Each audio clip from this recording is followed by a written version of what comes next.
Hello everyone, Assalamu Walaikum. How are you all? I hope you are well. Welcome back to my channel in this new video. Today's video, how to center align text Google Sheets document. So let's started. At first, open your Google Sheets document. Then we show that from the text in the Google Sheets document.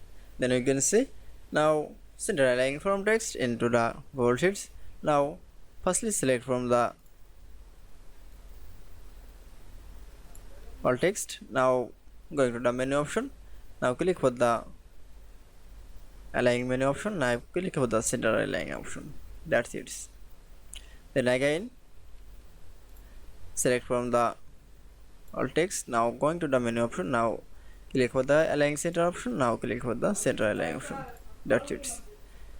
Then it show that center align text in Google Sheet document is very easy. I hope you enjoyed the video. Please like, comment, share and subscribe my channel. Thanks for